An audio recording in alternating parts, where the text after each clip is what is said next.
What is going on, everybody? Welcome to the latest edition of the Burgundy Brigade podcast. I am your host, Kevin Goff at BRG Brigade Kevin, joined as usual by Aaron Music at Avalangelist and Callie Agnew at Callie Agnew. How's everybody doing today? Good. Not so bad, and you? Not so bad at all. Not so bad at all. Fall, well in the swing of things. It's almost November. What's everyone doing for Halloween? School. Excellent. Honestly, haven't planned that far ahead. Yeah, no? You have like 4 days. Figure it out. Yeah, it's all good. You can. It'll probably be spending the night at home. Handing out Waiting candy for so you kids to don't get come. eggs. Handing out candy? Oh, yeah. Excellent. The kids might get some, too. Yeah. They better show up quickly then, eh? Yeah, there's a scarcity. I guess we The moved light's into going the... off at 7. Figure it out. That's right. I'm just going to turn the light on and off randomly, and, you know, if they can get there by the time while the light's still on, they Yes. can have the candy. As you see people walking up, turn the light off, and then when they walk away, turn it back on. Last year I had a little girl that came up to my parents' house because I was there for Halloween. And she was like, "Oh my God, an Avs pumpkin!" And I was like, "You are fantastic. Your parents are amazing." Parenting win. You're doing great there. Yes, exactly. It was great. She made my day. That's awesome. Yeah, we apparently moved to this new neighborhood, which is apparently Halloween Central. For Do you have full-size candy bars getting handed out in that neighborhood or something? I don't know. I know apparently the neighborhood is very active with trick or treating, so lots of kids come in and out of the neighborhood. Our neighbors about 2 houses down have absolutely decked out their front yard in this massive scene of like some Pirates of the Caribbean thing. It's huge and very elaborate, and as the theater teacher, I am feeling a little called out. Sounds like you might need to go to the store then. Yeah, I might need to. I mean, I may be able to let it go this year because we just moved in, but like. Yeah, but if you just moved in and you put out some ridiculousness, your neighbors would be like, "Okay, we can respect these people." Right. That's how you gain neighborhood respect. That's right. May have to. I told my wife I will bring some of my stage lights from school. She said I couldn't. Get some serious street cred that way. Right. It's impressive though. Like they've got like a little makeshift ship in the front yard. The gold, like the gold from the original Pirates of the Caribbean movie. They made their garage look like a one of the fortress on the ocean with the cannons with the cannons in the turrets and things. It's it's really impressive. Dang. Yeah, they Right. quite the display. Apparently that person's birthday is Halloween, so they make a point to go all out every year. It's pretty awesome. Yeah, my best friend's mom paper mache's dead bodies everywhere and stuff like that. That's awesome. So she gets into it too. Nice. Yeah. Well, I hope everyone's excited for the upcoming Halloween and does enjoy the day responsibly, of course. And yeah, let's jump into talking about some hockey. What do you say? Yeah. They have a game the day before Halloween. They do. There's your segue. Perfect. Well done. So the Avalanche have played 11 games in the 2019-2020 season so far, and they're doing pretty well. They're doing okay, adequate, I'd say. Yeah. That'll pass. 8-2-1. Pretty good. I'd say that's they're still are they still tops in the West? I think so. Or they're tied with Edmonton now. Yep, so Edmonton is losing 4-0, so on a point per game average, they are the top team in the West. There it is. Yeah, I mean, what a start this team has had so far. I mean, the 4-game homestand, you expected them to start the season. You expect them to do pretty well on that. you always kind of look at that, and especially with the teams they played, with Calgary, then Minnesota, then Boston, then Arizona, you would hope they'd get 3 wins out of that. They come out with all 4. Overtime win against Arizona, but still a win is a win. Then they go on this. Winning in overtime was not a thing. So. Absolutely, we saw what a trouble it can mean if you don't win in overtime last season. The Avs nearly missed the playoffs because of that. Then they go on a 6-game road trip all across, which you didn't think was going to go well. No, which I mean, you're sitting there going through Pittsburgh, Washington, Florida, Tampa Bay, St. Louis, and Vegas. That's not an easy road. The Avs take 5 of the 6. I mean, you come. It's one of those back-to-back ones where they had just a barn burner of a game against the Panthers, then go into Tampa Bay the following night against a rested team and just hammer them.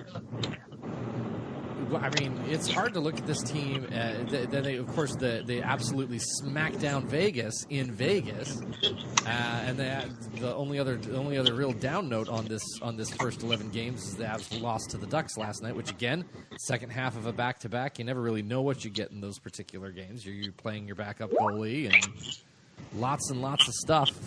Just what a start to the season. Yeah, it was a great start. And not only are they're playing really well structurally, but they're getting production from up and down their lineup. I mean, 2 guys that were on their 3rd line last year are now starting on the 4th line. And that 4th line is actually able to produce on its own. It's not something where you're just giving the top line a little bit more time on the bench. You actually have a 4th line that you can trust to throw out there. Yeah, I mean, not for nothing. We don't have to worry about this whole thing where our 4th line is getting 6 minutes of ice a game. Your 4th line now, Calvert, Belmar, and Nieto, is eating up about 10, 11 minutes of ice every night. And making use out of it too. My goodness, they are playing outstanding. Yeah, it's been awesome watching them. Belmar's been like an insane. What was that? I missed that last part there, Callie. Sorry. I said this has been it's been so much fun watching them, and Belmar has been such an insane addition. He came in, and it's so weird. These guys all clicked so fast, and I don't know if it's because so many of them are so young or what the case is, but it's been very entertaining to watch. Absolutely. One of the things I said at the end of last podcast was I wouldn't be shocked if the team kind of struggled a little bit coming out of the gate because there were so many new faces, and sometimes that as you wait to find the chemistry and the way get the team to click, that can result in some slow starts to early in the season. But they have, I think, really what I kind of see as the reason why they fit so fast is just they're all so smart. Belmar is an incredibly smart player. Kadri is so smart. Donskoy as well. They're smart and they're tenacious, and they're all about the hard work, and that's something that, of course, we know Jared Bednar loves. Yeah, they're all about the skating. Which, of course... Yeah, I tweeted that I don't know who the best skater on this team is anymore. It's still Nathan McKinnon, but there's a few of them that are definitely pushing for that best skater spot. Yeah, it's all about, is it agility? Is it power? Is it a straight line? Is it on a curve? The Avs can outskate pretty much everyone. The only issue that they still have, and we saw that against St. Louis, is when a team plays physical with them and gets away with obstruction, then the Avs don't really know how to push through that. Yeah, you can say that. Another one. That's another one of those games. That was their 3rd game in 4 nights on a big, long road trip. Their legs definitely seem to be not there that particular evening. And, you know, you got to love, you know, there's always the people out there that go, I refuse to accept that statement because they are professional athletes. You know, that's great that you refuse to accept that. But, you know, it's reality. These they may be elite athletes for sure, but they still have human bodies that wear and fatigue. And you play that much hockey going that fast and that strong, 3 nights, you know, three nights out of 4, you're going to be tired. Yeah, but it's still an issue that the bigger teams that try to slow them down, that play physical, that's still a bit of an issue. Yes. Yeah, we just don't match up well against those teams. Yeah. Always a little nervous against, like, the Ducks and the Sharks and just the big-bodied teams. Yeah, but that's something they'll have to learn with and push through because you're going to meet one of those teams in the Cup run. Definitely. There's at least one team that every year that plays like that, and they play well in the playoffs because that really is conducive to playoff hockey. Because nobody calls anything in the playoffs. Bingo. What do you mean? They call everything. The NHL has 3 rule books. They have the first 2 weeks, then the rest of the regular season, and then they do Swiss cheese on that one, and it's the playoff one. I wish that it was as consistent as that. Well, I mean, you still have Tim Peel to worry about. But. Oh yeah, God. It's. I mean, we don't want to go too probably much into it, but yeah, the NHL refs are just so inconsistent. Night to night and crew to crew, you really just never seem to know what you're going to get, and it's obviously there's human error and subjectivity that comes with each of those things. But man, the NHL it would really behoove the NHL to attempt to standardize calls a little bit more, so that more and more teams know what to expect from night to night. Or just simplify the damn rule book. Well, I mean, slow down, buddy. You mean you don't want to give the referees more subjective judgment calls with instant replay? There's no way I can answer that without remaining sober. Fair enough. No, I'm absolutely with you. But again, we probably don't want to get too down that path, because again, all things considered, the Avs have dealt with things very well at the beginning of the season here. Let's chat about the new guys here that have come in. The Avs with we brought up most of them. Jonas Donskoy, it might be the one that's been the coldest recently. He had a pretty good first couple games. Got a little dinged up. Got a little bit dinged up in the process of those first 2, then scored again recently, and is, you know, still has his typical game that goes well with him. What have you thought of Donskoy so far? Personally, I've loved him. Hardworking, skates hard. He seems to do the same things that Landeskog does well, where he'll get in front of the net, tip pucks, play a physical game. I'm very, very eager to see what happens to him in the springtime, because I feel like him and Kadri, and they're 2 guys that you're going to really want. They're going to step up their game when it becomes more crucial, bigger games. So, what do you think of Donskoy? I've liked his game, definitely. I mean, the process generally is all there, I feel like. And I think more than anything right now, he's probably just still kind of hurting. Because what was it, the Minnesota game where he got cross-checked in the ribs there and kind of looked like he was hurting the rest of the night? Yeah, I don't remember that. Then again, it's been... I didn't really see that game because of stupid reasons. Right. Altitude. The altitude Comcast battle, of course. Yeah, no, I think he's still kind of, I think, waiting to find the best spot in the lineup that he clicks with. But overall, his game has been fine. What about, let's see, Nazem Kadri? I mean, I think Kadri had the first couple games where he didn't put any points up, but still played well. And then he scored finally against Arizona, yes, where he scored his first one.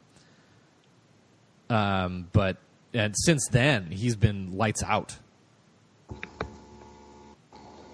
And he's one that I thought would take longer to get used to everything. Burakovsky, the Avs in Washington have a similar offensive style, so I wasn't too worried about that, and he's a winger anyway. Right. Don Stoy's coming from the Sharks to the Avs. They're familiar with one another. They play in the West, very similar. But Kadri he's coming from Toronto to Colorado, and Babcock's style is just it's an animal. It's hard to figure out. And he's also a center, so there's more responsibility there. He's going to be playing more minutes. He's got to get in tune with not only his line, and that's been changing a little bit, but also the first power play unit. Right. And that first power play unit has a lot of time together, specifically Landeskog, McKinnon, and Rantanen when he was healthy. And that's, if you're not used to playing with McKinnon, it can be hard to anticipate what he's going to do. Just look at Compher. Go ahead. The other day, like he hasn't McKinnon paid a whole lot. Yeah. Definitely the Comfer, and I mean you come in and fill in first time with either of those guys for sure. It's an adjustment. I think the benefit that Kadri has is that he's really familiar with the specific role they're asking him to play on the power play. He does that high slot, kind of that pivot point, really, really well, really, really well. And at the same, while yes, McKinnon of course is an outstanding player, he's played with those kinds of guys in Toronto, where he spent time on power play units with Austin Matthews. Granted, he's surrounded by a bit more now with the full three-headed monster around him in McKinnon, Rantanen, and Landeskog. But he's familiar. He knows what he's got to do. The guy is just so smart, can anticipate a lot. That goal he had against Vegas, his second goal that evening on the power play, was just him reading the situation, seeing the soft spot, and being ready for the puck. And I think you're going to... Kadri's not off... I mean, you can tell he's still trying to get used to his teammates. But the guy that I think has had a bit of a slow start, and it's kind of interesting, has been Landeskog. Mm-hmm. I feel like he's trying to find a role currently, and I'm not sure what's different there, but it doesn't look like he's entirely comfortable. But I think he's got 7 points, which isn't terrible, but considering that the Avs are the top scoring team, I think it's just been a little disappointing. They're scoring 4 goals a game, and he's not factoring in on a whole lot of that. Mm-hmm. And granted, he's doing other things. He's playing the defensive game. He's playing physical. It just feels like he's a little out of sorts. Yeah. Which, again, you can look at as a positive, because the Avs are doing so well right now, and Landeskog hasn't really found his game. Right. We are still having some issues trying to get Callie in on this one. We've had some technical difficulties. We're going to keep trying to add her back in here as we can throughout the evening. But if we can't, unfortunately, we can't. So let's keep moving on for the time being.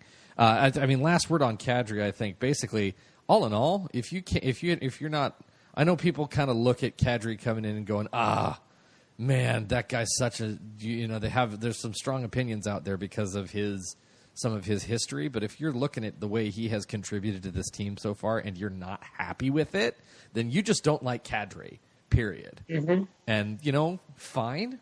But the way he's producing, I can't understand how any Avalanche fan would be unhappy with Kadri right now. The guy's been absolutely lights out for the team. Yeah, he's winning almost 60% of his draws. He's on a 40-goal pace.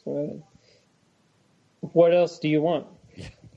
Just maybe to not be an asshole. But again, we say it a lot. It's good to have that asshole factor on your team. Yeah, I mean, you don't mind the asshole when he's on your team. Absolutely. Absolutely. He's good. It's a good guy to have. So let's keep moving forward here. Burakovsky.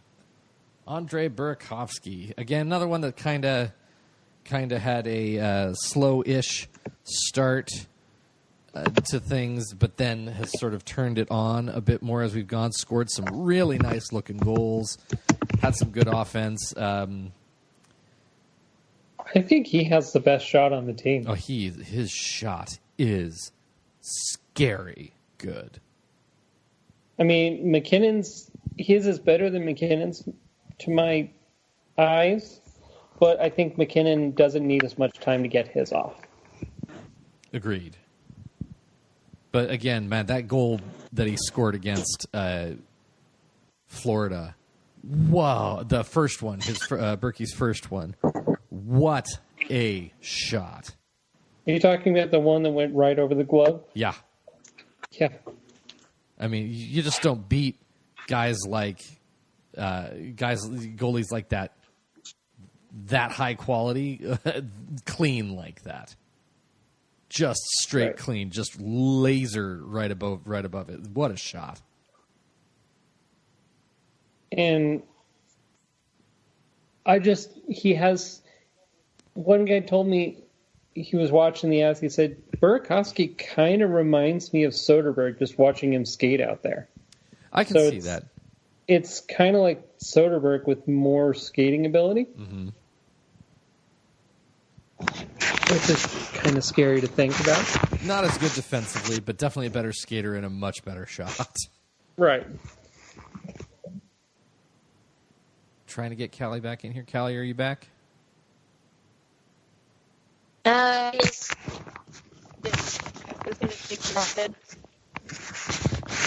Still having trouble hearing you a little bit. Any thoughts? Go ahead. Any thoughts on Burakovsky so far there, Callie? So far, I really want to see him up. I think Nathan needs someone that. That's still cutting out. Ugh, things are just not working with us for tonight. Well, I agree with whatever she was saying. I agree. Yes, absolutely. As for other new guys, Belmar has been great. He has. What a great balance Belmar has brought to this team. I just remember everyone was just all up on their high horse, like, why did we get Burakovsky? Why did we get Belmar? Belmar's just going to block our prospects. Why did we assign him to this? This seems so stupid. I'm feeling very called out by that, Aaron.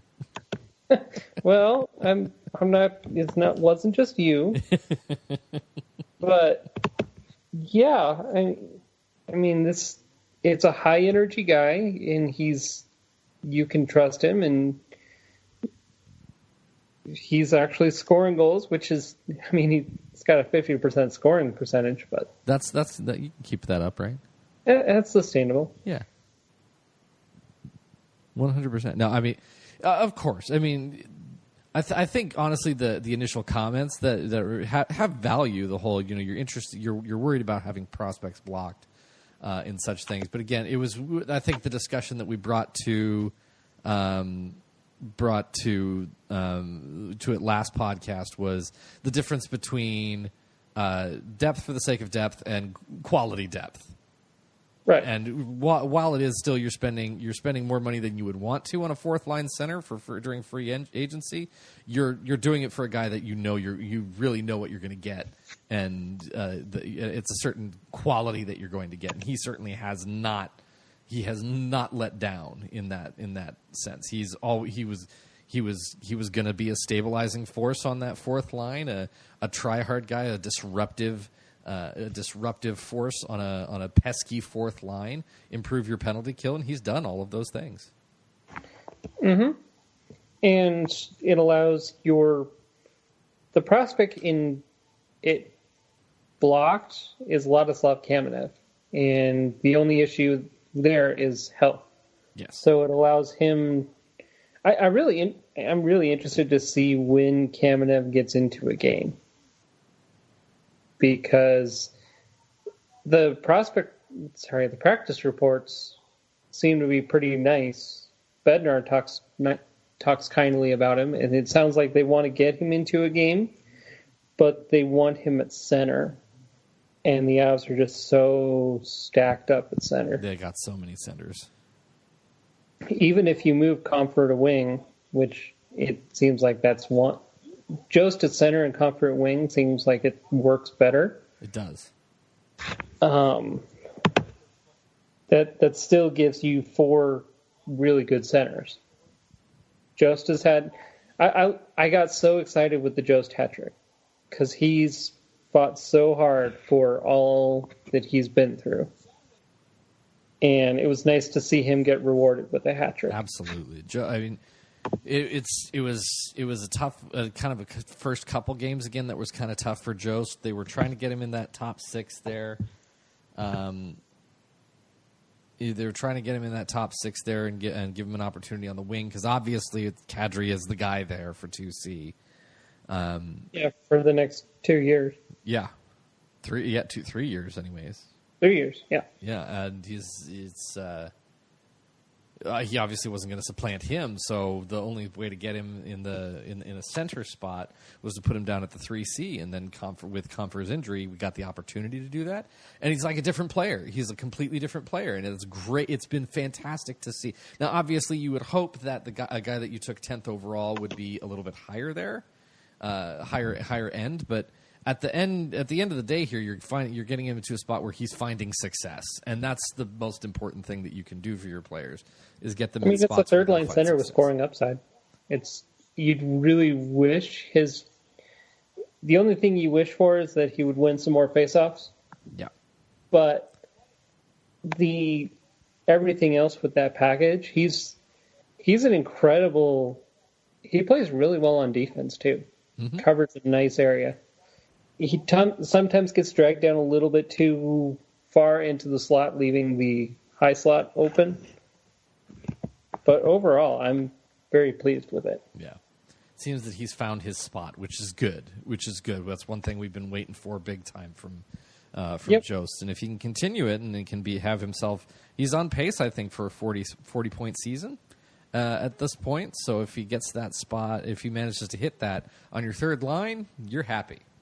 Yeah, or if the Avs really want to or feel the need to, it opens up the possibility of using him as a trade piece. Mm-hmm. That's entirely possible. You just made Kelly cry, I'm sure. I know I did. But if, I don't know, a team like New Jersey had a player like, Taylor Hall that was, having an expiring contract, and you wanted to really solidify your top 6, and not even solidify, just push it over the top. Oh man, that's wow. Hall plays with McKinnon. Landeskog drops down with Kadri. Oof. That is a scary good team right there. Thank you, Frenchman. You're welcome. Sorry, that was being Pierre-Edouard Bellemare right there. The Frenchman on the team. You're absolutely right. That's the Avs have a lot of opportunity, a lot of things to play with here. Who else is new that we haven't talked about yet? Can we include Cale Makar as new? Yeah. That's the next thing to jump towards. I think is the guys who He's were still a baby. technically they're new to the team, but they're technically part of the prospect pool for a bit. So we've got Cale Makar, who has had a really good start to the year. He's had a couple iffy games, but each time he had an iffy game, he came right back and was outstanding. And he's 20? God, it's So crazy. Iffy games will happen. Yes. So it's all about how he learns and bounces back and whatever else cliche you want to throw out there. Mm-hmm. But they're giving him the opportunity to get out there and feel things out and discover how he deals with the league. And thus far, you have to be happy with the results. The guy, he's tied for the lead in the rookie scoring race right now, or just to win ahead. He had an assist yesterday against the Ducks, didn't he? Yes, he did. So that would be 10 points now in 11 games. Yes, it is. God. Crazy start. The other great thing about Cale Makar is the guys that he's tied with, they're like 24, 25, and he's 20. So this is, they're rookies, but they're far more seasoned than, say, the Jack Hughes or Kapakaka. Mm-hmm. I mean, it's you have to be impressed with the guy's poise on the ice. Because he is, not only is he making good decisions the majority of the time, because again, young guy, NHL, first year in the first full season, is going to have some growing pains, make a few mistakes, but the confidence he has with the puck is scary. I mean, putting him with Ian Cole was also a good move as well. Agreed. Zadorov just was not a good fit. Which is interesting. Zadorov is just a bit too much of a wild card, and you don't want that with your rookie. Mm-hmm. My problem with Zadorov is he's just inconsistent. He can be dominant one game and then just struggle the next one. Yeah, he can be that way. He also seems to be. He does also seem to in his favor. He really does turn it on when it's close to the end of the season. Because last couple years he's been a huge difference maker when it came to getting the team into the playoffs, and then when they were in the playoffs, he was a very, very positive force for the team. Yeah, I mean, it's kind of like what we talked about before, that them swallowing their whistles is a little more conducive to his style of play. Yep. Absolutely. Let's see here. Pavel Francouz or Francouz. How is it? Pavel or I've heard Pavel Francouz. Because I hear a lot of different pronunciations nowadays. Oh, you're going to hear all sorts of different pronunciations. Yeah. All right. I'm going to keep going with Francouz then, because it's the one I've heard most often. So let's go with that one. Sounds good.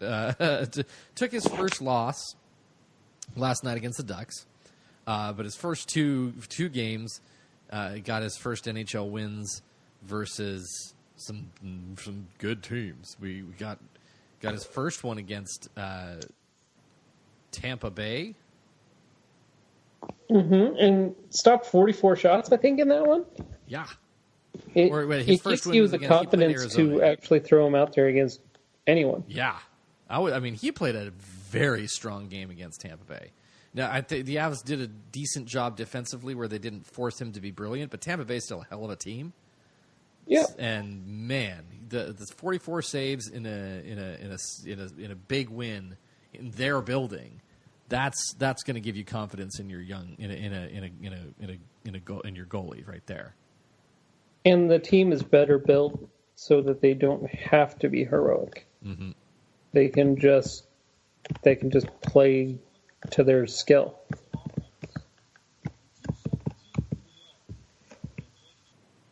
I love this team. I really do. They're the only player that I really don't care for is Valenchuskin. Yeah. You just I don't think he provides a whole lot besides space on the bench. Yeah, and I mean, the first couple games of the season, I will say, Nichushkin looked better. Looked like he would be engaged and make could potentially make a positive impact. But then there was another. Then the next 5 games or so, he just floats.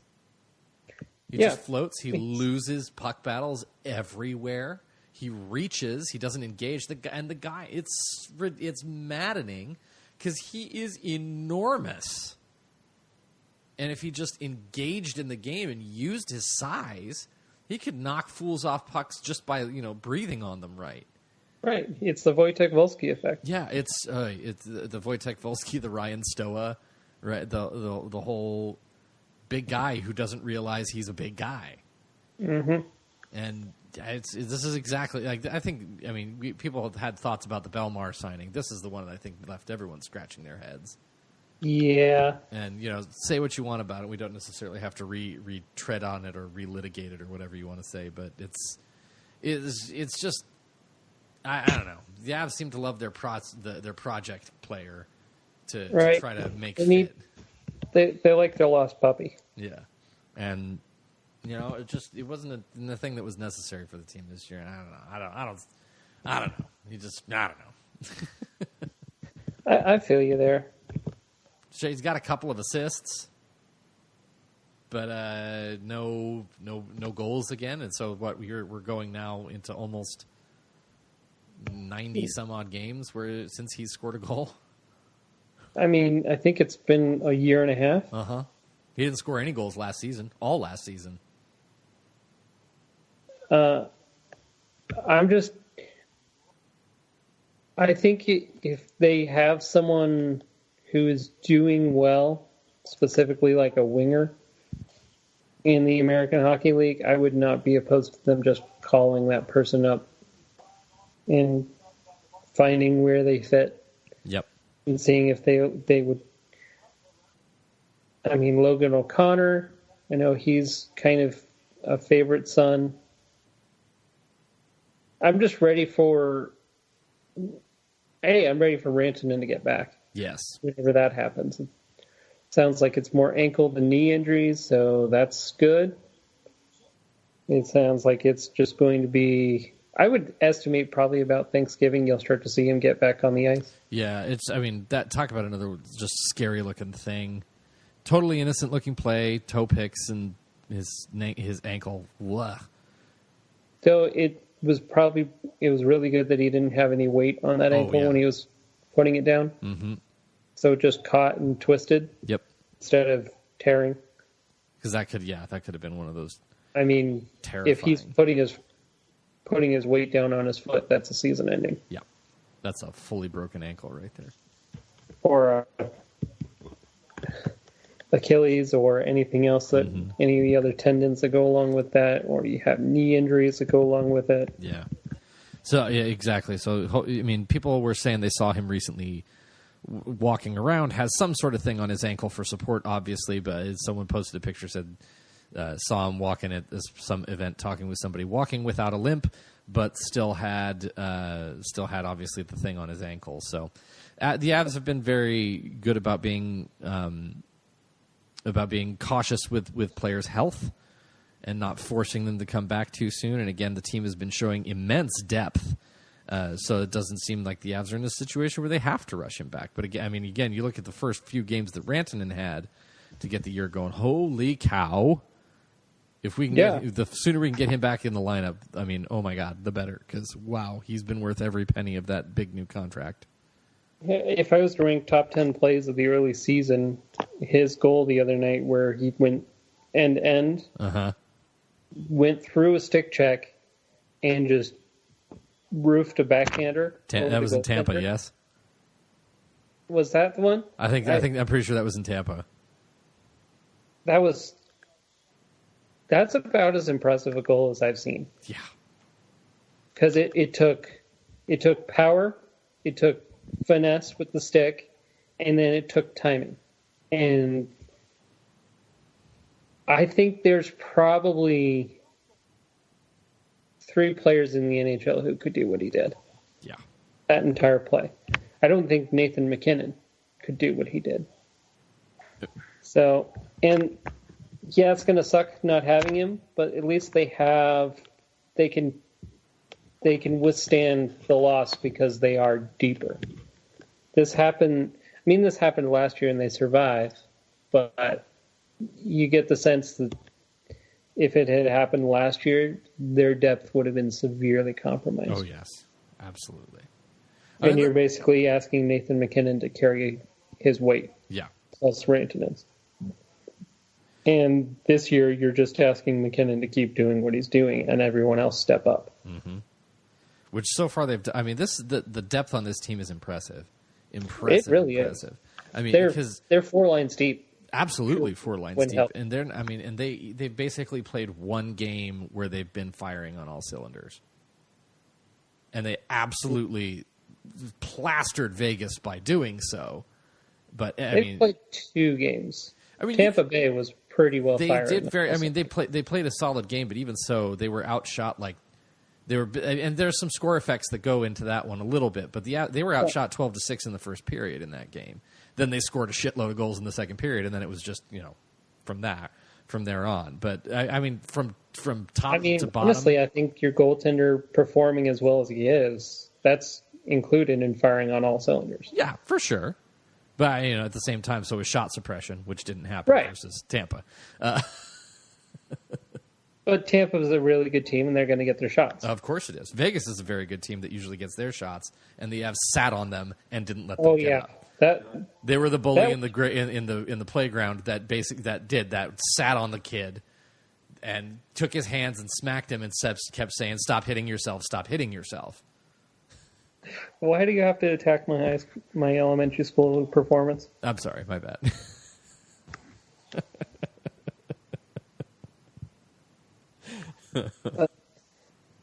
I'm very pleased with the team. The only things I'm not pleased with, we've covered Nichushkin. I'm not incredibly pleased. Barbario, I don't think is an NHL defenseman anymore. Yeah. And if they lose any of the big 4, they're in trouble. Specifically, they cannot lose Eric Johnson. Yeah. That makes me nervous, just the thought of it. Well, I mean, another thing to consider is they did. I mean, I'm not fully understanding why. I guess I kind of do because Cole came back, but Connor Timmins' sudden demotion back down to the AHL was a little interesting. But I think if injuries come up that are going to be longer term for someone, that's when they look at bringing Timmins back into the lineup. Yeah, because you want him just playing minutes, and also he was thinking and not reacting. Mm-hmm. You need him in a place where he's just doing what he's usually doing. You need him comfortable, confident, and to be playing him. What was he playing, like 6, 7, 8 minutes? Well, part of that, because the first 2 games were special teams fests. Right. Which goes even more to if you're going to play him. And now that Cole is back, you want Makar to stabilize, and then Timmins can be ready to call up. Yep. And then once Timmins is up and ready and feeling good, Byram joins him. There's your 1, 2, 3, and that's your top 4 defensemen are all under 25. Oh, how fun is that? How great does that sound? That's where you're headed. Yeah. You just have to do it the right way. Yeah. I mean, about the only thing I look at and I'm not completely satisfied with is the power play. And the power play's done okay. There were some stretches where they were lights out, and then there's been some more recent stretches where they've just kind of been sort of meh. Mm-hmm. And that I think is one of the power play. The Avs and the power play always seem to have this weird relationship where it does everything for a certain stretch of time, and then for another stretch of time it does absolutely nothing. Well, and there's also a third stretch where they don't do really well, but they still keep getting power play goals because they have the talent to overcome it. That's right. That's They'll have a power play that's completely awful, and you're like, why did we do this? Can we just decline the next penalties? I really hate this. What are we doing? Oh, they scored. Oh, they scored.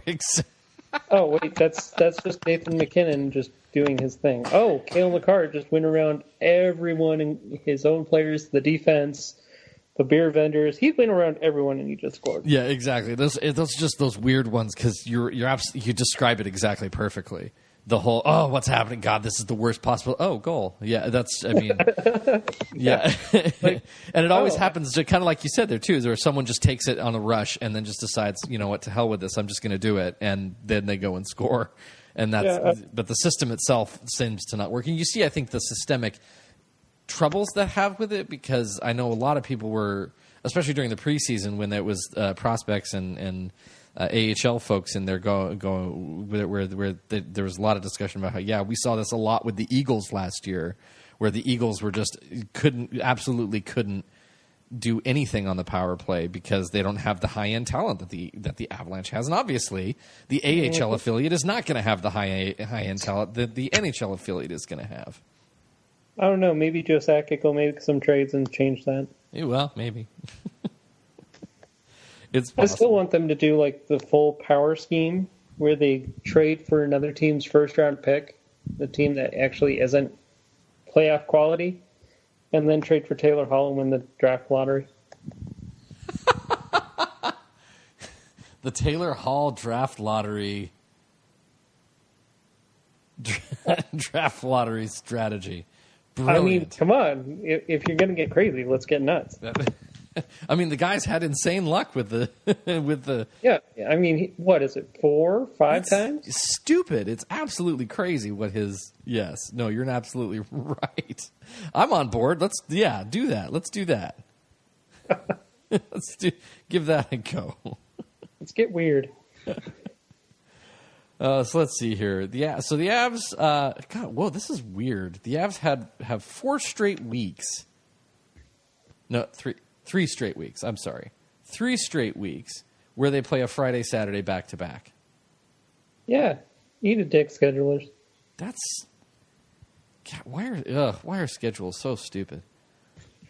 I'm especially because they had the entire week off, and then they play Vegas, and then they're off until Wednesday, and they play Florida. Yep. And they play back-to-back Friday, Saturday. God, that's so stupid. It feels like I don't know, some blonde kid who's falling behind on his schoolwork, so he decides to just cram it in one night. Yeah. Oh, finished. Wait. Every time the schedules come out, I always feel like Colorado is the last team that they do. Yeah. Every year. And they're just going, all right, how the hell do we fill out this schedule? Well, we just, okay, we'll give them 5 days off here and then 6 games. And then they figure, well, Colorado's done then, I guess. Yeah, it's so stupid. But every team goes through this. Every team has it. It's, I make a point of listening to NHL Network radio and on Sirius. And they're all like, yeah, why do you have this light slate this week and then a heavy one next week? Can't you just balance it out? What the hell, schedulers? You would think. I just don't. There must be some sort of computer algorithm that tells them exactly who should play what and when and why and how. Honestly, I would love to know more about that. Me too. About how these get made. And what for offside too. Yeah, I think a lot of people would because I think everybody probably looks at their schedule and at some point, like you say, looks at it and goes, "What the hell, schedulers? Yeah. What are you drinking?" Oh, and we forgot to mention the best part of this early season. Okay, second best part. The best part is the Avs are 8-2-1 after 11. Yeah. The second best part is the Minnesota Wild are 4-7. Oh, they managed 4 wins? Yeah. Well, they beat the Kings and other teams that are like the Kings. I actually, one of my favorite, I put out a tweet that said there's a space in this tweet for every point the Minnesota Wild have a week into the season, and there were no spaces. I did see that. That was that was good. That was good. How about Dallas, too? Dallas has had a rough start to the season. Yeah, and Chicago. I'm not sold on Winnipeg, Minnesota, Dallas, or Chicago. So it may just be a 3-horse race for the Central. I'd be cool with that. Yeah. That's like be decent and get a playoff spot. Be good and get home ice. And get home ice, yeah. And then get put into the tier that has the bracket that's all the Central teams that are also good. Yeah. So let's see. The upcoming games the Avalanche have, they're going to finish off their season series with Florida at home here. They won an absolute barn burner of a game in Florida a couple weeks ago there. I won the 5-4 overtime victory.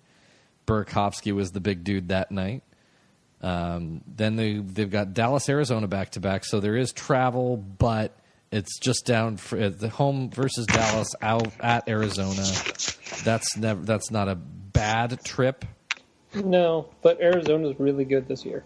They're solid for sure. They're a solid team, and they made life tough for the Avalanche in their first game of the season. There, but the Avs managed to eke out the win there. But yes, that is a very good team.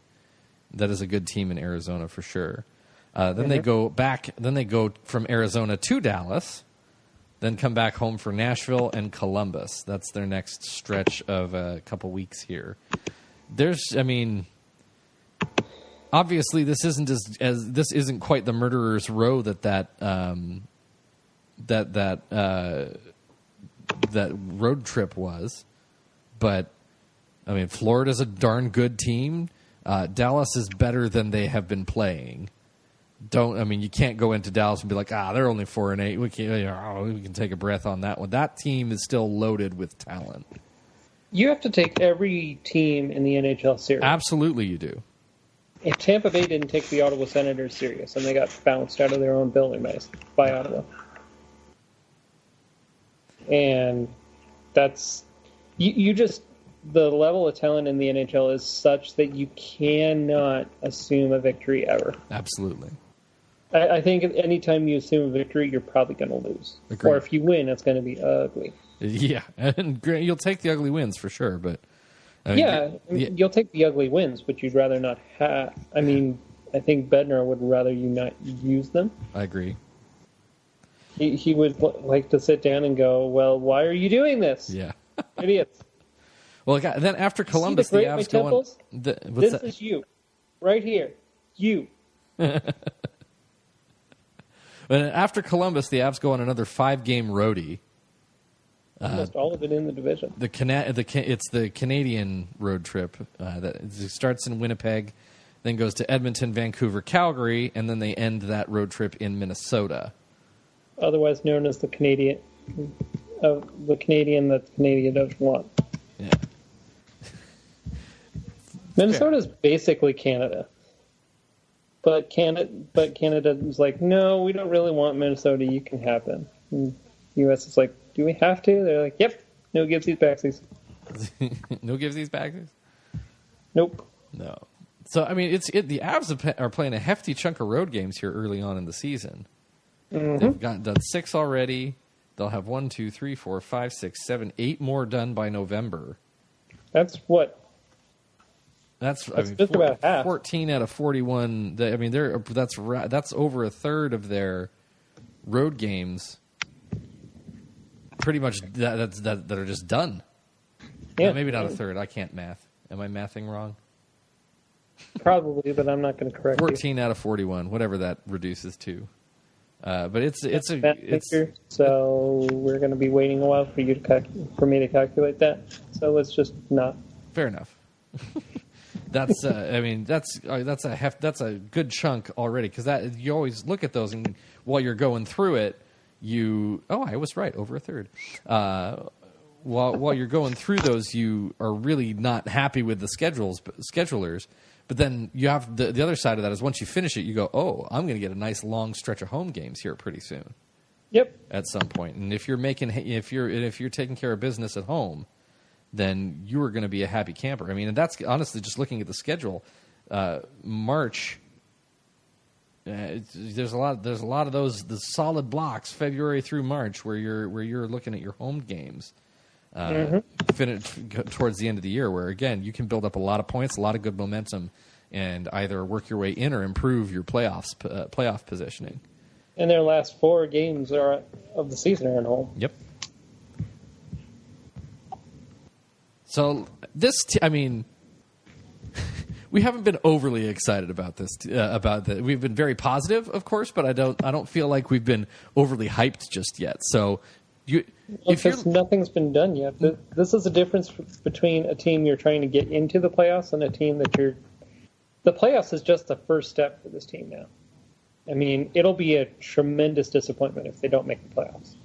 Agreed. It would have been a tremendous disappointment going into the season if they didn't make the playoffs. And so now we want to be in good position, but it's all about the journey to get there.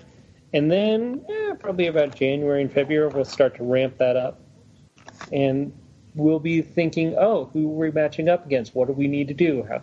What do we need to add to this team? How can they establish the best home ice advantage going forward? When will we be able to watch them? Sad. I live in Oregon, so I can watch them. I'm sorry. Well, get your guest room ready. Get on it. It's nice to actually have one of those. Yeah. So I mean, overall, watching this team, the things you immediately look at them is just go, holy crap, I can't remember the last time this team was this deep.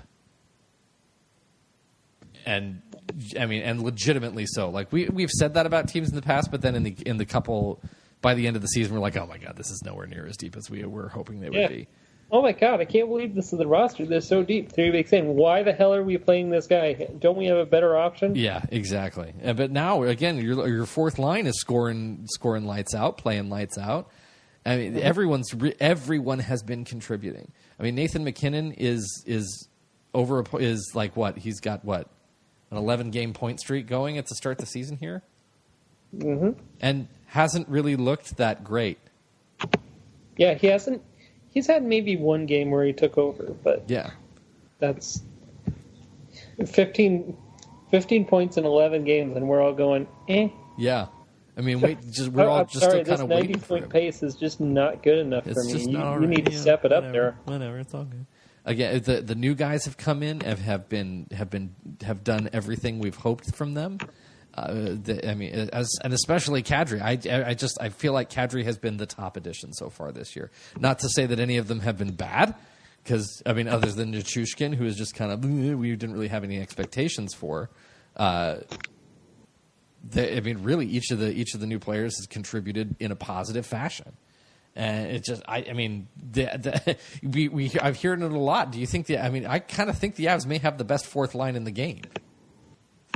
I don't know. And the thing that kind of strikes me is they all fit into the same culture. Mm-hmm. By the way, Nathan MacKinnon is on pace for 82 goals and 111 points. Holy shit. 82 goals? Nope, never mind. 44. I was like, wait a minute. I was multiplying by 82 and I didn't hit I thought I hit the solution and it didn't. So yeah, it's on a 44 goal pace. 44 goals and 111 points. Mm-hmm. Adequate. And we're all just like, when are you going to give us more? Well, I mean, when he's really going, he has those stretches of multiple games where he gets you 3 to 5 points. Yeah, we're all sitting on our couch going, why aren't you better? Yeah. And it's a testament to him that he is the type of player that he is, that this is a really good stretch for anybody at any time, really ever. And he's doing it when he's not playing great. We know he's got better in him, and you just haven't seen it yet. Unbelievable. I'm excited.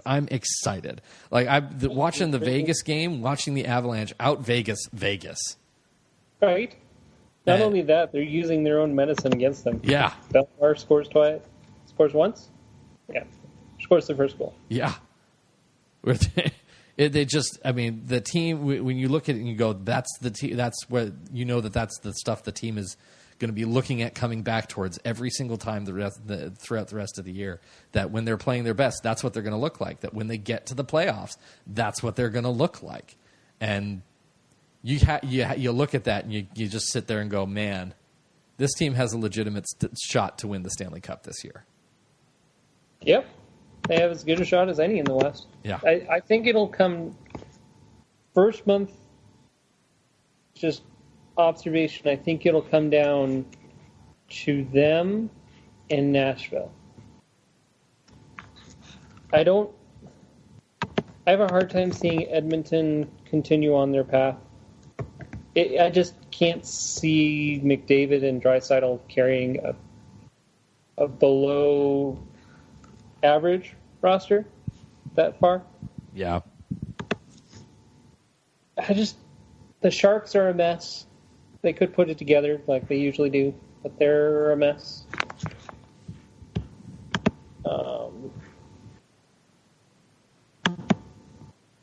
Flames, I'm not buying any of it. Vegas, people seem to love Vegas, and I'm just not there. They've got pieces. I just don't know that they all fit together. I mean, it's hard to look at the names that they have on that team and not expect some really excellent results with Stone, Pacioretty, Stastny, and Carlson and Marchessault, and the way that they've all and the defense that they've built there too, and Fleury as well. There's certainly a reason why people seem to why people like the team for sure. Right. I like their pieces. I just don't necessarily love the fit. Yeah. It'll be interesting to watch and see what they do, because again, obviously they had everything go right for them their first year. It'll be interesting to see how it keeps going. Of course, James Neal in Edmonton, will we see him continue to score at his absurd pace? I think Edmonton makes the playoffs. I just don't know how far they go. My big question with them is what on earth happens with that goaltending tandem? Are they going to keep doing this 1-2 thing with Smith and Koskinen? Because, I mean, Smith is a battler for sure. That guy battles like crazy.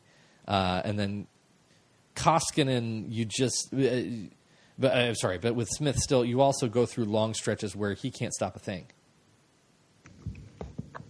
He's another kind of all or nothing goalie. And Koskinen is just, I don't see Koskinen being able to maintain a 9.22 save percentage throughout a full season. The only thing Koskinen can maintain is his size and his contract. Pretty much. We saw him last year. He's big. Just like you said, he's big, but he's not very good. Right. It's a new Dubnyk. Mm-hmm. Big guy, can't move. Yep. And then it just, can that possibly sustain? Can those goalies possibly sustain? Because that Edmonton team, again, is still not really much of a defensive team. Yeah. Anaheim could surprise just because John Gibson is the best goaltender in the NHL, and I won't hear anything else on the subject. He's so good. Look at it all. The problem is that the Central has the three best teams: Nashville, Colorado, and St. Louis. Yep.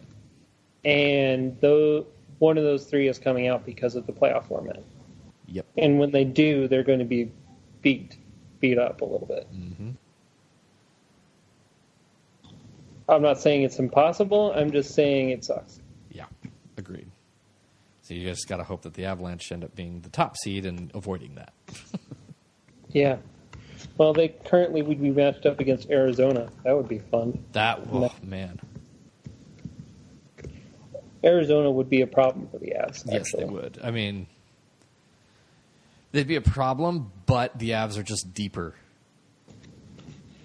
True enough. They're just flat deeper than that team. And while of course Arizona would have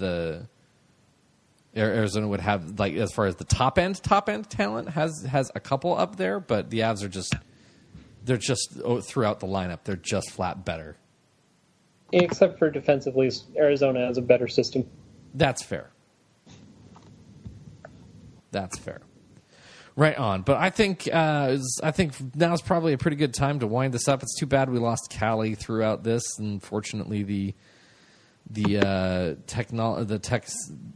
tech support did not work out for us. So hopefully we will be able to get her back in here next time and keep going. But right now it's a good time to be an Avs fan. 8-2-1. Team looks really solid. Grubauer's looking good. We didn't even talk about Grubauer today. That says something. And that dude has been lights out. Especially third period. Yeah. Third period, he approaches games like he approaches the season. He gets better as it goes along. And so much going well for this team. It's hard to not watch. I've been trying since the Kadri trade. I've been doing my best to try to not overhype myself. But every time I watch this team play, even if they're not necessarily winning, they go through long stretches of the game where I'm just going like, oh my god, nobody can stop this team. Nobody can stop this team. And I'm really excited to see what the season keeps going. So hopefully the Avs can build on this hot start and carry it through to really set themselves up for a good playoff run here. Because man alive, this could be a special year for the Avs. It really could. Buckle in, enjoy it. Right on. Well, we will let it end right there. Aaron, thanks for hanging out. Always appreciate it. Always good to be a part. And we'll send Callie a big high five from wherever she is. Unfortunately, the technology. But we will chat with you all again here soon. We're looking forward to the next month here of Avalanche hockey. So have a good one, folks, and see you next time.